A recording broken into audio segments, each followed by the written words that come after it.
नमस्कार प्यारे बच्चों, मैं अजय चौरसिया, माध्यमिक शिक्षक, शासकीय उत्कृष्ट विद्यालय सिलवानी, जिला रायसेन, आप सभी का सामाजिक विज्ञान की इस कक्षा में एक बार पुनः स्वागत करता हूं। इस समय हम लोग कक्षा 10वीं की सामाजिक विज्ञान के अध्याय 6 प्राकृतिक आपदाएं और आपदा प्रबंधन का अध्ययन कर रहे हैं। इस अध्याय के पिछले वीडियो में हमने आपदा से आशय और उसके प्रकार, प्राकृतिक आपदाओं के रूप में सूखा आपदा और बाढ़ आपदा का अध्ययन किया था। आज के वीडियो में हम भूकंप आपदा, भूस्खलन आपदा और सुनामी आपदा का अध्ययन करेंगे। तो आइए आज का वीडियो हम आरंभ करते हैं। भूकंप एक ऐसा शब्द जो हमारे जहन में आते ही हमारी रूह कांप जाती है। कांपे भी क्यों नहीं, भूकंप जब आता है तो पूरी धरती कांप जाती है। दरअसल धरती का कांपना ही भूकंप है। भूकंप एक ऐसा संकट जो अचानक प्रभावित करता है। भूकंप किसी भी वक्त अचानक बिना किसी चेतावनी के आ जाता है। भूकंप एक ऐसी घटना है जिसके द्वारा हमारी धरती के भूपटल में हलचल पैदा होती है। धरती कंपन करती है। ये कंपन तरंग के रूप में होता है। जैसे जैसे ये तरंगें केंद्र से दूर जाती हैं, उनकी शक्ति और तीव्रता का ह्रास होता है। इन तरंगों की शक्तियाँ कम हो जाती हैं। भूकंप का प्रभाव दो रूपों में होता है। पहला प्रभाव उत्पत्ति केंद्र के चारों तरफ तरंगों द्वारा प्रसारित होता है। ये क्षैतिज प्रभाव होता है। दूसरा प्रभाव धरातली भागों में ऊपर तथा नीचे की तरफ लंबवत रूप में होता है। भूकंप का यह रूप अत्यंत विनाशकारी होता है। जहाँ से भूकंप की शुरुआत होती है उस स्थान को भूकंप का केंद्र कहते हैं। धरातल पर सर्वप्रथम भूकंप की लहरों और हलचलों का अनुभव यहीं से होता है। लेकिन आप लोगों के मन में एक सवाल जरूर आ रहा होगा कि आखिर भूकंप आता ही क्यों है? क्या कारण है कि भूकंप आता है? आखिर ज़मीन के अंदर क्या हलचल होती होगी जिससे भूकंप आता है? अब भूकंप की बात हो रही है तो पृथ्वी की संरचना की बात तो हम करेंगे ही। शायद आप जानते होंगे कि पृथ्वी कई लेयर से मिलकर बनी है। जैसे प्याज कई लेयर से मिलकर बना होता है। यह है इनर कोर, पृथ्वी का सबसे अंदरूनी भाग। ये सबसे कठोर भाग होता है और सबसे गर्म भाग होता है। इसके ऊपर होता है ये आउटर कोर। ये लिक्विड फॉर्म में रहता है। ये भी बहुत ज़्यादा गर्म रहता है। ये है मेंटल की लेयर और इसके ऊपर होती है क्रस्ट की लेयर, जहां हम रहते हैं। यहाँ हमारी पूरी दुनिया बसती है। मैंने आपको ये बात इसलिए बताई कि भूकंप का कारण जानने के लिए ये बेहद ज़रूरी है। जैसा कि हम जानते हैं कि पृथ्वी के ऊपर टेक्टोनिक प्लेट के रगड़ खाने से अथवा आपस में टकराने से भूकंप आता है। तो हम यही समझने का प्रयास करेंगे कि प्लेट्स आपस में रगड़ कैसे खाते हैं या आपस में टकराते कैसे हैं। दरअसल ये शुरू होता है पृथ्वी के कोर से, जहाँ से बेहद गर्म पिघली हुई चट्टानों की लावा ऊपर उठते हुए मेंटल की लेयर तक पहुँच जाते हैं और फिर पृथ्वी की क्रस्ट की निचली सतह से टकराते हुए ठंडा होकर पृथ्वी की कोर की तरफ अंदर की ओर गिरने लगते हैं। लगातार ये लावे ऊपर उठते रहते हैं और ठंडे होकर नीचे गिरते रहते हैं और भारी चट्टान अंदर सिंक होती रहती हैं और ये क्रिया निरंतर चलती रहती है। और यही कारण है कि मेंटल की लेयर निरंतर फ्लो करती रहती है। अब जैसा कि मैंने आपको बता दिया है कि मेंटल की लेयर लगातार फ्लो करती रहती है, यानी मूवमेंट में रहती है। और मेंटल की लेयर के ऊपर ही होती है पृथ्वी की टेक्टोनिक प्लेट यानी ज़मीन। और मेंटल की लेयर के मूवमेंट के कारण ही टेक्टोनिक प्लेट्स तैरते हुए लगातार मूवमेंट करते रहते हैं। आपको ये बात पता होगी कि पृथ्वी पर स्थित सभी प्लेट्स मूवमेंट करते रहते हैं, अर्थात ये प्लेटें एक स्थान से दूसरी जगह पर तैरती रहती हैं। गर्म लावा के ऊपर उठकर फिर ठंडा होकर कोर की तरफ जाने वाले साइकिल को कन्वेक्शन करंट कहते हैं। जैसा कि मैंने आपको पहले बताया कि गर्म लावा ऊपर उठते हैं, क्रस्ट से टकराते हैं और फिर ठंडे होकर नीचे वापस गिरते हैं, और इसी कन्वेक्शन करंट के कारण ही पृथ्वी की टेक्टोनिक प्लेट्स रगड़ खाते हैं और भूकंप आते हैं। यानी जब दो प्लेट्स आपस में रगड़ खाते हैं या टकराते हैं तो उस रगड़ या टकराव से जो वाइब्रेशन होता है उसी को हम भूकंप के नाम से जानते हैं, और इसका कारण है कन्वेक्शन करंट। ऐसा नहीं है कि कन्वेक्शन करंट के कारण दो प्लेटें आपस में टकराते ही हैं, बल्कि इसके कारण दो प्लेटें एक दूसरे से दूर भी जाती हैं। आपको मालूम है कि पृथ्वी गोल है। जब दो प्लेटें आपस में पास पास आ रही हैं या टकरा रही हैं तो निश्चित रूप से वो किसी दूसरी प्लेट से दूर भी जा रही होंगी। जैसे अफ्रीकन प्लेट से एक नया प्लेट, सोमाली प्लेट, धीरे धीरे अफ्रीकन प्लेट से टूटकर अफ्रीका से अलग हो रहा है। यानी अफ्रीका लाखों साल बाद टूटकर दो महाद्वीपों में बंट जाएगा। दो प्लेट्स के बीच में वो जगह जहाँ से भूकंप की तरंगें उठती हैं उसी को भूकंप का केंद्र कहते हैं। इसके अलावा मानवीय गतिविधियां भी भूकंप को प्रेरित करती हैं। गहरे कुओं से तेल निकालना, गहरे कुओं में अपशिष्ट पदार्थ भरना या कोई तरल भरना अथवा निकालना, जल की विशाल मात्रा को रखने वाले विशाल बांधों का निर्माण करना, नाभिकीय विस्फोट जैसी विनाशकारी घटना के समान गतिविधियां मानव प्रेरित भूकंप का कारण हो सकती हैं। भूकंप की इन तरंगों को रिक्टर स्केल पर मापा जाता है। इसे रिक्टर मैग्नीट्यूड टेस्ट स्केल भी कहा जाता है। भूकंप की तरंगों को रिक्टर स्केल 1 से 9 तक के आधार पर मापता है। रिक्टर स्केल पैमाने को सन 1935 में कैलिफोर्निया इंस्टीट्यूट ऑफ टेक्नोलॉजी में कार्यरत वैज्ञानिक चार्ल्स रिक्टर ने बेनो गुटेनबर्ग के सहयोग से खोजा था। आइए अब हम बात करेंगे हमारे देश में भूकंप से प्रभावित क्षेत्रों के बारे में। हमारे देश में भूकंप के वितरण और प्रभाव के आधार पर भारत को 5 क्षेत्रों में बांटा गया है। आप स्क्रीन पर देख रहे होंगे कि हमारे देश को 5 अलग अलग कलर के द्वारा दर्शाया गया है। इनमें सबसे पहला है अत्यधिक प्रभावित क्षेत्र। देश में सबसे खतरा प्रभावित क्षेत्र है हिमालय। इस क्षेत्र के अंतर्गत हिमाचल प्रदेश, उत्तराखंड, उत्तर बिहार तथा पूर्वोत्तर भारत शामिल है। इसके अतिरिक्त कच्छ एवं कोंकण तट भी अधिक खतरा प्रभावित क्षेत्र हैं। दूसरा है अधिक खतरा प्रभावित क्षेत्र, जिसके अंतर्गत आप देख रहे होंगे ये अलग कलर में दर्शाया गया है। तीसरा है मध्य प्रभावित क्षेत्र, इसको कुछ हल्के रंग में दर्शाया गया है जो कि आप यहाँ पर स्क्रीन में देख रहे होंगे। और इसके बाद है निम्न खतरा प्रभावित क्षेत्र, यानी कि इन क्षेत्रों में सबसे कम भूकंप आते हैं। और सबसे अंत में है सामान्य, अर्थात यहाँ पर सामान्य स्थिति रहती है। मध्य भारत, राजस्थान, महाराष्ट्र, कर्नाटक, उड़ीसा, तमिलनाडु, आंध्र प्रदेश, झारखंड तथा छत्तीसगढ़ सामान्यतः कम प्रभावित क्षेत्र में आते हैं।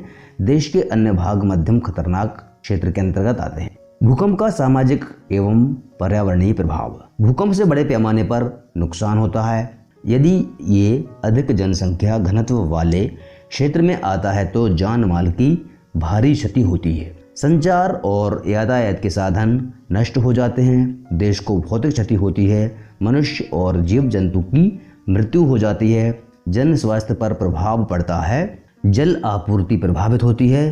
परिवहन नेटवर्क में बाधा उत्पन्न होती है। बिजली और संचार सेवा में रुकावट आ जाती है, अर्थात उनमें व्यवधान उत्पन्न होता है। उद्योग और विकास कार्य को बाधा पहुंचती है, अर्थात जो संसाधन हमारे देश के विकास में लगे होते हैं उनको हमें राहत और बचाव कार्य में लगाना होते हैं, और इस कारण से देश का विकास अवरुद्ध होता है। रास्ते अवरुद्ध होने से लोगों की मदद करने में भी रुकावटें आती हैं, क्योंकि जब भूकंप आता है तो सड़क और रेल पटरियों को भी नुकसान होता है। अब हम बात करेंगे भूकंप के दुष्प्रभाव को कम करने के उपायों के बारे में। भूकंप प्रभावित क्षेत्रों में मकान का डिजाइन व वास्तुकला इंजीनियरिंग की सहयोग से तय होना चाहिए, अर्थात जहां पर भूकंप आने की संभावना ज़्यादा होती है वहां पर भूकंप रोधी मकान तैयार करने के लिए इंजीनियरों से और मकान के डिज़ाइन बनाने वालों से संपर्क करना चाहिए और इस तरह से डिज़ाइन तय करनी चाहिए जिससे कि भूकंप में कम से कम नुकसान हो। भवन निर्माण से पहले मिट्टी की किस्म का विश्लेषण करना उपयुक्त होता है, अर्थात मिट्टी की जांच करवाई जानी चाहिए। नरम मिट्टी के ऊपर मकान नहीं बनाना चाहिए। कमजोर मिट्टी पर निर्माण कार्य करने के लिए भवन डिजाइन में सुरक्षा उपाय अपनाए जाने चाहिए, अर्थात जहां पर मिट्टी सख्त नहीं है, कमजोर है, ठोस नहीं है, वहां पर मकान बनाने से पहले वहां पर कुछ जरूरी सुरक्षा उपायों को अपनाना चाहिए और इसके लिए विशेषज्ञों से सलाह भी लेनी चाहिए। भारतीय मानक ब्यूरो ने भूकंप की दृष्टि से सुरक्षित निर्माण कार्य के लिए भवन संहिताएं और मार्गदर्शन निर्देश प्रकाशित किए हैं। भवन का निर्माण करने से पूर्व नगर पालिका निर्धारित उपनियमों के अनुसार नक्शों की जांच करती है।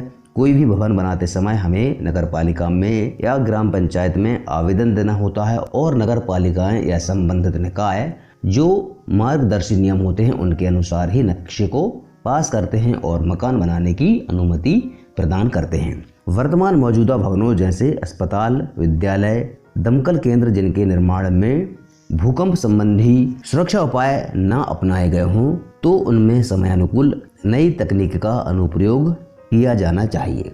वास्तुकारों, बिल्डरों, ठेकेदारों, डिजाइनरों, पैसा लगाने वालों तथा सरकारी अधिकारियों, मकान मालिकों के लिए संवेदीकरण और प्रशिक्षण कार्यक्रमों के द्वारा जागरूकता विकसित की जानी चाहिए। बच्चों, आप लोगों ने टेलीविज़न और समाचार पत्रों में इस तरह के समाचार जरूर देखे होंगे और ज़रूर पढ़े होंगे कि किसी सड़क पर अथवा रेल की पटरी पर किसी पहाड़ी से पत्थर या मिट्टी के खिसक कर आ जाने से सड़क मार्ग बंद हो गया अथवा रेल यातायात बंद हो गया। आप लोग जानते हैं ऐसा क्यों होता है? ऐसा भूस्खलन की वजह से होता है, जिसमें चट्टान समूह खिसक कर ढाल से नीचे गिरता है। चट्टानों, मिट्टी अथवा मलबे के ऐसे ढेर जो खुद अपने भार के जोर के कारण पहाड़ों की ढलानों अथवा नदियों के किनारों पर आ जाते हैं, भूस्खलन कहलाता है। आइए सबसे पहले हम ये जानने का प्रयास करते हैं कि भूस्खलन के कारण क्या हैं। यद्यपि भूस्खलन धीरे धीरे होते हैं, फिर भी आकस्मिक स्खलन बिना चेतावनी के भी हो सकते हैं। भूस्खलन होने के बारे में कोई पक्की चेतावनी मौजूद नहीं है, अतः भूस्खलन की आपदा घटने का पूर्वानुमान लगाना कठिन है। भूस्खलन मुख्य रूप से स्थानीय कारणों से उत्पन्न होते हैं, इसलिए भूस्खलन के बारे में आंकड़े एकत्र करना और इसकी संभावना का अनुमान लगाना न सिर्फ मुश्किल अपितु काफ़ी महंगा पड़ता है। भूस्खलन को परिभाषित करना और इसके व्यवहार को शब्दों में बांधना मुश्किल कार्य है, परंतु फिर भी पिछले अनुभवों, इसकी बारंबारता और इसके घटने को प्रभावित करने वाले कारकों जैसे भूविज्ञान, भू आकृतिक कारक, ढाल, भूमि का उपयोग, वनस्पति आवरण और मानव क्रियाकलापों के आधार पर भारत को विभिन्न भूस्खलन क्षेत्रों में बांटा गया है। भूस्खलन के लिए प्रमुखतया भूकंप, बाढ़ और चक्रवात की स्थितियां उत्तरदायी होती हैं। पहाड़ी क्षेत्रों में मानव द्वारा रास्तों के निर्माण करने अथवा कृषि के लिए खड़ी ढाल वाले क्षेत्र बनाना भी भूस्खलन को जन्म देता है। आपको मालूम होगा कि सड़क बनाने के लिए मिट्टी, पत्थर और मुरम की आवश्यकता होती है और इन सब को प्राप्त करने के लिए बड़े बड़े पहाड़ों पर विस्फोटक लगाकर इनका उत्खनन किया जाता है। जब मिट्टी, मुरम अथवा पत्थर प्राप्त करने के लिए पहाड़ी इलाकों में विस्फोटक लगाया जाता है तो उस क्षेत्र की और उसके आसपास की ज़मीन हिल जाती है, वहाँ पर भूकंप की तरह झटके आने लगते हैं। इस कारण से भी भूस्खलन होता है। इसके अलावा पर्वतीय क्षेत्रों में जब भूकंप के तीव्र झटके आते हैं तो ढालों की चट्टानें और मिट्टी खिसकने लगती है। ये बहुत ही खतरनाक होती है। बाढ़ के प्रकोप के कारण कगारों की मिट्टी कमज़ोर हो जाती है, जिससे मिट्टी चट्टानों के साथ खिसकने लगती है। तीव्र चक्रवातों और झंझावातों का आना भी भूस्खलन को जन्म देता है। आइए अब हम ये जानने का प्रयास करते हैं कि हमारे देश में किन किन स्थानों पर भूस्खलन होता है। पूरे देश को 3 भागों में बांटा गया है। इनमें सबसे पहला है अत्यधिक प्रवण क्षेत्र अथवा अत्यधिक सुवेद्यता क्षेत्र। ज़्यादा अस्थिर हिमालय की युवा पर्वत श्रृंखलाएं, अंडमान और निकोबार, पश्चिमी घाट और नीलगिरी में अधिक वर्षा वाले क्षेत्र, उत्तर पूर्वी क्षेत्र, भूकंप प्रभावी क्षेत्र और अत्यधिक मानव क्रियाकलापों वाले क्षेत्र जिसमें सड़क और बांध निर्माण इत्यादि आते हैं, अत्यधिक भूस्खलन सुवेद्यता क्षेत्रों में रखे जाते हैं। दूसरा है अधिक सुवेद्यता क्षेत्र। अधिक भूस्खलन सुवेद्यता क्षेत्रों में भी अत्यधिक सुवेद्यता क्षेत्रों से मिलती जुलती परिस्थितियां हैं। दोनों में थोड़ा सा अंतर है। वो अंतर है भूस्खलन को नियंत्रण करने वाले कारकों के संयोजन और गहनता की बारंबारता का।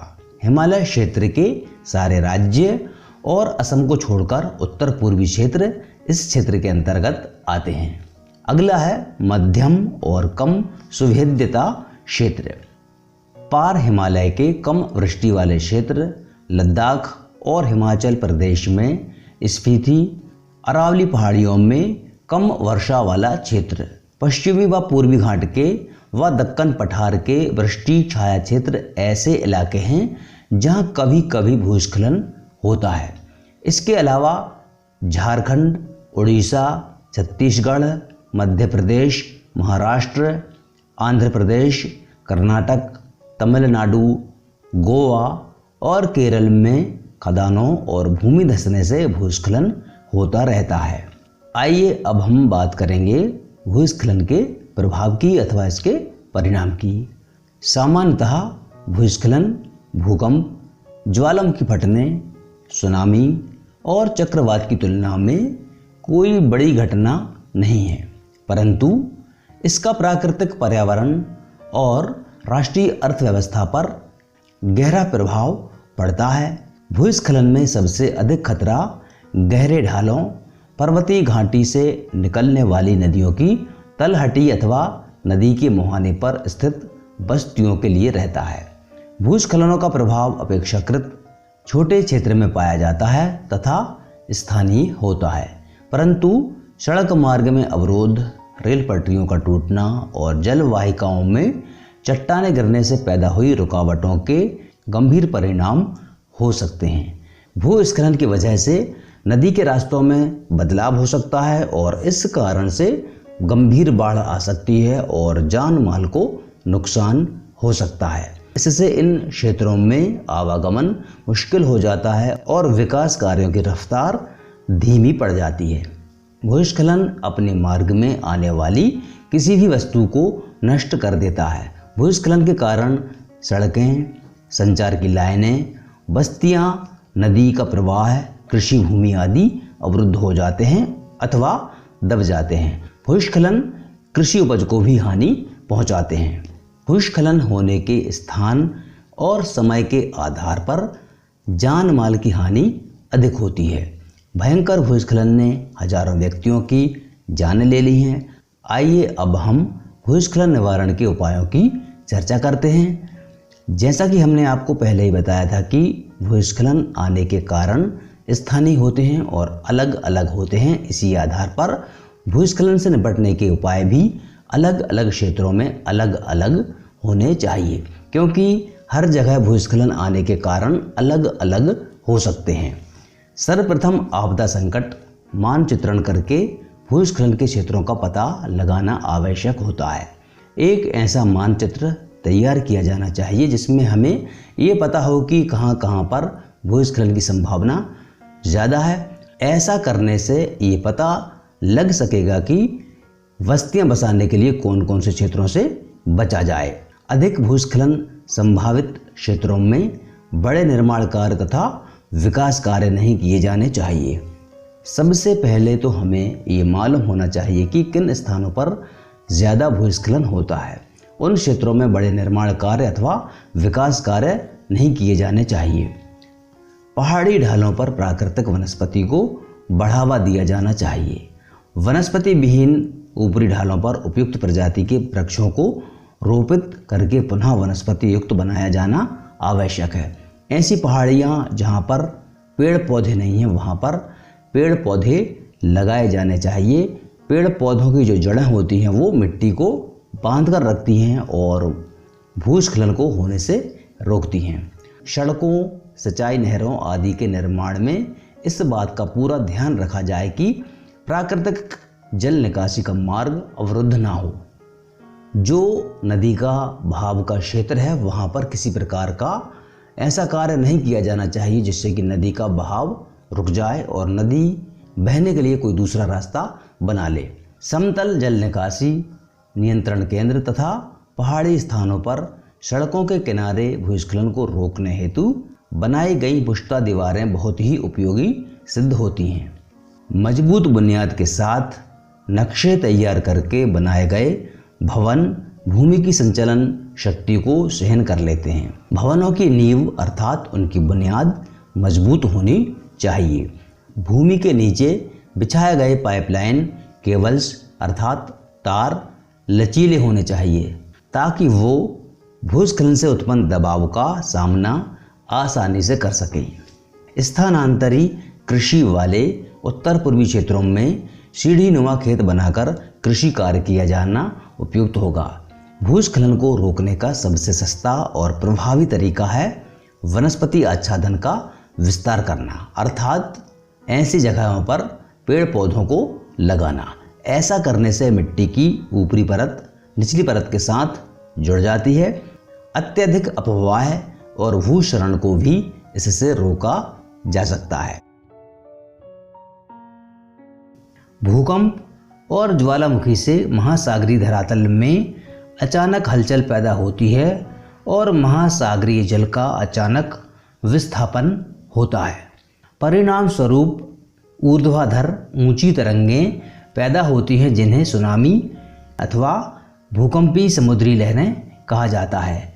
सामान्यतः शुरू में सिर्फ एक ऊर्ध्वाधर तरंग ही पैदा होती है परंतु कालांतर में जल तरंगों की एक श्रृंखला बन जाती है अर्थात सबसे पहले सिर्फ एक तरंग ही उठती है लेकिन उसके पश्चात तरंगों की एक श्रृंखला बन जाती है यानी कि एक के बाद एक अनेक तरंगें उठने लगती हैं क्योंकि प्रारंभिक तरंग की ऊंची शिखर और निची गर्त के बीच जल अपना स्तर बनाए रखने की कोशिश करता है। महासागर में जल तरंग की गति जल की गहराई पर निर्भर करती है। इसकी गति उथले समुद्र में ज़्यादा और गहरे समुद्र में कम होती है। परिणाम स्वरूप महासागरों के अंदरूनी भाग इससे कम प्रभावित होते हैं। तटीय क्षेत्रों में ये तरंगें ज़्यादा प्रभावी होती हैं और व्यापक नुकसान पहुंचाती हैं। इसलिए समुद्र में जलपोत पर सुनामी का कोई विशेष प्रभाव नहीं पड़ता। समुद्र के आंतरिक गहरे भाग में तो सुनामी महसूस भी नहीं होती। ऐसा इसलिए होता है क्योंकि गहरे समुद्र में सुनामी की लहरों की लंबाई अधिक होती है और ऊंचाई कम होती है। इसलिए समुद्र के उस भाग में सुनामी जलपोत को 1 या 2 मीटर तक ही ऊपर उठा सकती है और वो भी कई मिनट में। इसके विपरीत जब सुनामी उथले समुद्र में प्रवेश करती है इसकी तरंग लंबाई कम होती चली जाती है। समय वही रहता है और तरंग की ऊंचाई बढ़ती जाती है। कई बार तो इसकी ऊंचाई 15 मीटर या इससे भी अधिक हो सकती है जिससे तटीय क्षेत्र में भीषण विध्वंस होता है। इसलिए इन्हें उथले जल की तरंगें भी कहते हैं। आइए अब हम सुनामी आपदा के कारण पर चर्चा करते हैं। समुद्री जल कभी भी शांत नहीं रहता। समुद्री जल में हलचल होना स्वाभाविक है। भूकंप और ज्वालामुखी का समुद्री क्षेत्रों में आना ही सुनामी आपदा का प्रमुख कारण है। भूकंप क्यों आते हैं इसके बारे में हमने आपको पहले ही बता दिया है कि भूकंप टेक्टोनिक प्लेटों के आपस में रगड़ खाने के कारण आते हैं और जब भूकंप आता है तो समुद्र के अंदर हलचल होती है। जब समुद्री क्षेत्रों के धरातल में अचानक ज्वालामुखी या भूकंप के उद्भेदन की क्रिया होती है तो समुद्री जल में गतिशीलता बढ़ती है, जिसके कारण समुद्री जल में ऊंची तरंगें उत्पन्न होती हैं जो जनहानि और संपदा विनाश का कारण बनती हैं। आइए अब हम सुनामी आपदा के क्षेत्रों के बारे में चर्चा करते हैं। आप लोग इतना तो समझ ही गए होंगे कि सुनामी की लहरें कहाँ आती होंगी। वो क्षेत्र जो समुद्र से लगा हुआ होता है या समुद्र के किनारे अर्थात तटों पर रहने वाले लोग इससे ज़्यादा प्रभावित होते हैं। सुनामी आमतौर पर प्रशांत महासागरीय तट पर अलास्का, जापान, फिलीपींस, दक्षिण पूर्व एशिया के दूसरे द्वीप, इंडोनेशिया और मलेशिया तथा हिंद महासागर में म्यांमार, श्रीलंका और भारत के तटीय भागों में आती है। मतलब धरती का वो भाग जो समुद्र से लगा हुआ है अर्थात तट कहलाता है, वहाँ पर ही सुनामी आती हैं। आइए अब हम सुनामी आपदा के प्रभावों की चर्चा करते हैं। तट पर पहुँचने पर सुनामी तरंगें बहुत अधिक मात्रा में ऊर्जा निर्मुक्त करती हैं, अर्थात एक ताकत के साथ समुद्र की लहरें धरती से टकराती हैं और समुद्र का जल तेजी से तटीय क्षेत्रों में घुस जाता है और बंदरगाहों, शहरों, कस्बों, अनेक प्रकार के ढांचों, इमारतों और बस्तियों को तबाह करता है। चूँकि विश्व भर में तटीय क्षेत्रों में जनसंख्या सघन होती है और ये क्षेत्र बहुत सी मानव गतिविधियों के केंद्र होते हैं, अतः यहाँ दूसरी प्राकृतिक आपदाओं की तुलना में सुनामी अधिक जान माल को नुकसान पहुंचाती है। दूसरी प्राकृतिक आपदाओं की तुलना में सुनामी के प्रभाव को कम करना कठिन है, क्योंकि इससे होने वाले नुकसान का पैमाना बहुत ज़्यादा है। किसी अकेले देश या सरकार के लिए सुनामी जैसी आपदा से निपटना संभव नहीं है, अतः इसके लिए अंतर्राष्ट्रीय स्तर के प्रयास आवश्यक हैं, जैसा कि 26 दिसंबर 2004 को आई सुनामी के समय किया गया था, जिसके कारण 3 लाख से अधिक लोगों को जान से हाथ धोना पड़ा था। इस सुनामी आपदा के बाद भारत ने अंतर्राष्ट्रीय सुनामी चेतावनी तंत्र में शामिल होने का फैसला किया है। अब हम सुनामी आपदा से बचाव के उपायों के बारे में चर्चा करेंगे। सुनामी अन्य प्राकृतिक आपदाओं की तुलना में तीव्रता से घटित होती है। इसमें बड़े पैमाने पर जनधन की हानि होती है तथा सामाजिक तंत्र छिन्न भिन्न हो जाता है। सुनामी चेतावनी तंत्र विकसित करके समुद्र तटीय क्षेत्रों में मछुआरों और समुद्री पोतों की रक्षा की जा सकती है। अब अभ्यास हेतु कुछ प्रश्नों को नोट कीजिए। इनमें पहला प्रश्न है, भूस्खलन को रोकने के लिए पहाड़ी सड़कों के किनारे क्या किया जाना चाहिए। दूसरा प्रश्न है, रिक्टर पैमाने पर क्या मापा जाता है। प्रश्न क्रमांक 3, सुनामी से क्या आशय है। प्रश्न क्रमांक 4, भारत में सुनामी प्रभावित क्षेत्र कौन से हैं। प्रश्न क्रमांक 5, हिमालय और भारत के उत्तर पूर्वी क्षेत्र में अधिक भूकंप क्यों आते हैं। अगला प्रश्न लिखिए, भूकंप आपदा का अर्थ बताते हुए भारत में भूकंप प्रभावित क्षेत्रों का वर्णन कीजिए। धन्यवाद।